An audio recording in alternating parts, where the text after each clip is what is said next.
a student will come in, take the number of courses they thought that they needed, like it's close to graduation period, and they're told they haven't taken enough courses to meet the requirements of graduation. And it's like, why didn't anybody tell me?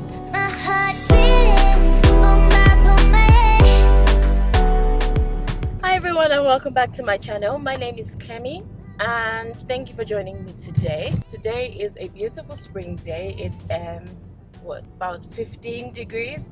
I live in Calgary, which is more south of Alberta. I wanted to share with you my experience living in Canada and the major culture shocks that I have experienced. Before I moved to Canada, I lived in England, in London, England, and before I moved to England, I lived in Nigeria, where I was born. So I've been in Alberta for the last 6 years now. So when I moved to Canada, one of the first things you obviously will find out is that Canada is massive and Canada is cold. So as compared to where I was coming from, like I said, I moved from England. Canada is wide. It feels like you are on the end of the world, like on the edge of the world, because it's just huge. The roads are massive. Everywhere just seems far from everywhere. Crossing the road takes more time. Like in London, you take 5 steps and you're on the other side of the road. This is why a cyclist was riding too close to my side of the road. Yeah, so that's one thing to know. It's not a culture. But yes, let's get into it, shall we?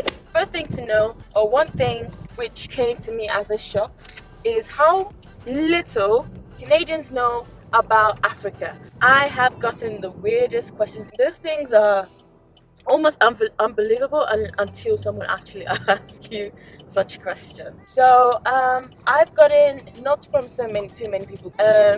By the way, I am Canadian now, so when I say I am Canadian now by naturalization, I've been here long enough. So the question, I got a question from one of my workmates, and the question he asked, and this one annoyed me because he's not actually even Canadian. Yeah, anyway, so he asked me, so do you guys have lions and elephants on the road, on the streets?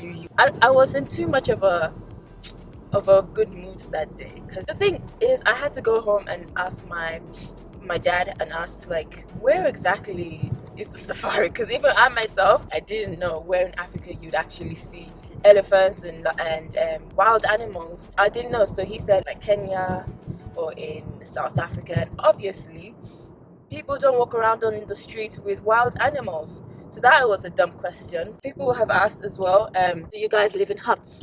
It's like this derogatory questions. Okay, so another one, what's it called now?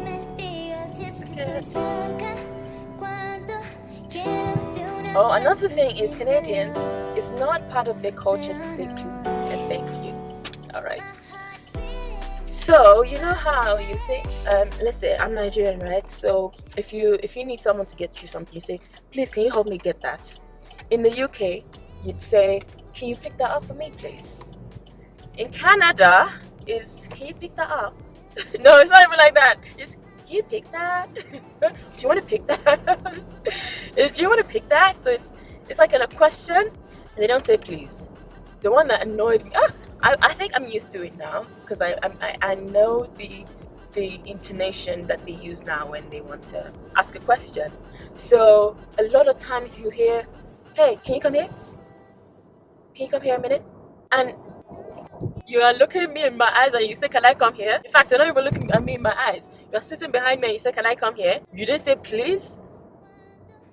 Then that's just the way they are. One of my former supervisors is Mexican. He had an issue with that too. So whenever someone would say something to him and not say please, he would say, like, then my colleagues would be like, please and thank you. And it's like, no, that just defeats the whole purpose. You say please before I do it, and after I do it, you say thank you as appreciation, right? People aren't rude. Like, they're not intentionally rude to you or insult you, but the things that you expect, you don't get it. So people will not even say thank you when you hold the door for you. Like, okay, They'll say thank you if you opened the door and stood with the door for them to enter.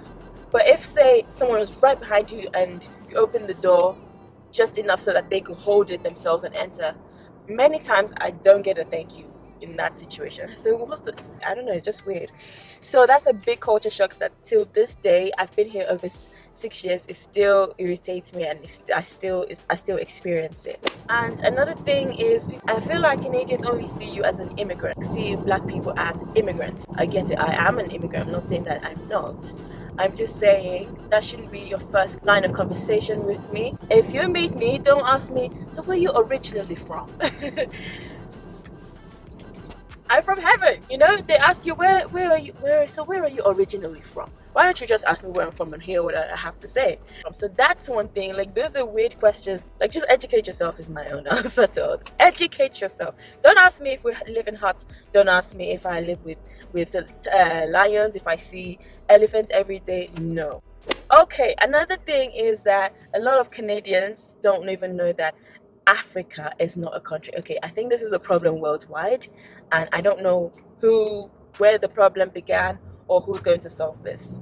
Africa ain't a country, it's a continent, okay? Okay? You better learn something that Africa is a country, bloody. So yeah, that is just like, ugh, seriously. Not just because I'm African, but I've gone and searched South America, countries in South America. You know, Venezuela, you know, Peru, Chile. You just get to know these places just for knowledge's sake. Who doesn't know Asian countries? Not every Asian is Chinese. Like, exposure, right? So Google is over there. You don't even have to meet someone from a continent to know anything about the continent. But I think it's also a privilege that I lived in England, because in England or in London, everybody from every nationality lives there. So that's education on its own. So you get to meet people from many places. All right, so let's move on to another one because I'm spending too long on this one. Something you need to know that annoys me, like, it's a culture shock, and this one is based on moving from England to here. Is in England, right? I'm not trying to compare, but at the same time, I feel like you need to let someone know. You get me? In England, it's almost like you can't get lost, in quote, because there's information everywhere, and I feel like people, like, in public service are actually there to serve, right? Here, information takes long. It takes long. This is how I see it, because time-wise, Canada is about 8 hours behind. What do they call it? The GMT minus 7 or 8. So Canada is just a relaxed place. It's so relaxed. So it's annoying sometimes, because sometimes you need information at school.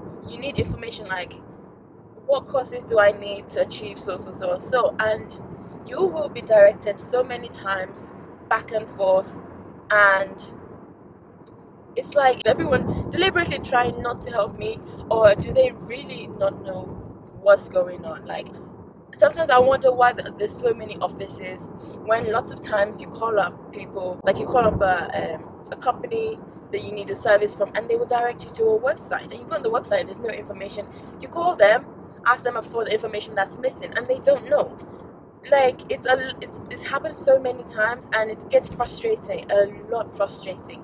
Nobody knows anything. I don't know. Look at our website, and yeah, and it's like, I've been to the website. You're left in the dark a lot, is what I find here. You're left in the dark when it comes to, like, government services, and school, like, education information. People end up spending much longer in school because they weren't informed about what they should have known at the beginning, like, right? Because the difference between Canada and what the course I studied on my university in UK is, my course was set, like, it was a degree, and we had to take so number of courses. Really didn't get to choose. You could only maybe swap some courses. Maybe some courses had options where you can take either thermodynamics or hydraulics or something like that, right? But all in all, it comes as a package. Like, you're studying engineering, this is your package. You're studying medicine, this is the package. Like, there's no freelancing anything, there's no free writing anything. But here, in the university that I did study a little bit at in Alberta, it's more like free will. For a degree course, the minimum time is 4 years for full time, and maximum, I don't know, it might be like 10 years or something if you went part time. And people actually end up spending almost 10 years when they've gone in wanting to spend the full time 4 years. Why? Because they, like, a student will come in, take the number of courses they thought that they needed, and at the end of the day, like, it's close to graduation period, and they're told that they haven't taken enough courses to meet the requirements of graduation. They haven't taken enough relevant courses to graduate. And it's like, why didn't anybody tell me? Because what happens is you kind of pay per course. You pay because you choose. You can take 2 courses for the year. You can take 3. You can take 6. So as your heart and strength so desires. And nobody really sits down with you. There's no general information. There's no these are the routes, the paths you can go. It's just like, do what you want, and at the end of the day you end up paying time, extra money, and it's just like, this someone could really have saved me all of this. Like, other people have experienced it too, so it's real and it's frustrating. Oh yeah, another thing which might be a culture shock for anyone coming from Nigeria or from somewhere else, I don't know, will be this plastic smell of a thing that everyone gives, like, it's not even the smile anymore. It's they just raise the cheek. You just raise your cheeks. You might have to learn it if you want to give them back, like, just to say, they're being polite or friendly. And sometimes you just don't need it. If you don't know me, put your eyes down and walk past. If someone smiles at you, even if it's for 1 second, you be like, oh hi, and walk and keep on. But when it's like, it's almost like like a Nigerian will see that it's almost like a mocking smile. So that's one thing that they do a lot here, and it's not even just in Canada. I've experienced it in the UK, of course, as well.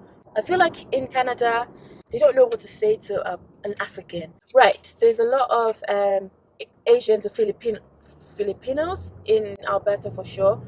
But I feel like the black community is kind of new. Not community now, but like, I haven't met a lot of like older Africans who have been here for so long, like, like third generation kind of thing. Indians, oh yeah, they've been here. So maybe that's the thing, or maybe it's a lot of the TV commercials about helping a kid in Africa, and it's like, that's kind of all you see about African children, and I feel like that's all they see. And so when they see you as an African, it's probably like, oh, how hard was it for you to get here? Like, who sponsored you? It's like, I don't know, I feel like that's how it is. That's why I feel like anywhere in Canada that you are an African, behave yourself. Don't feed this misinformation. I know there is poverty in Africa, but then that's not all that there is. That's why I feel like we need to be the ones to do great things, to just clear this stigma that is on Africa, and just be better. So if each of one is excelling and staying away from fraud and staying away from looking haggard, higgy haggard, and just be on point, I don't know, I just feel like it will help. So be the best at your workplace. Be so good that you get to open the store with your manager, or you get to advise your manager, or whatever it is. Just be excellent in what you do. Yeah, so for now I'm going to stop there. I think I have more on my list, but so that I can get this nicely edited. Canada is a beautiful place for sure. It is a really peaceful, calm place, and from the outside it's perfect. When you get to live in, then you get to experience that, ooh, okay, this is how things are. It's not bad. It's not unbearable in any way, shape, or form. It does sting a little sometimes, but you get the hang of it, and you learn how to deal with people. You learn what to do. And yeah, so I really hope that you guys enjoyed this video. I will come back with more. If you liked this video, please give me a thumbs up, and then there's lots more that I can talk about Canada, about Alberta, specifically where I live. So yeah, I will park here, and ciao. Thanks for watching. Make sure to leave me a comment and subscribe to my channel for more. And yeah, all right, bye guys.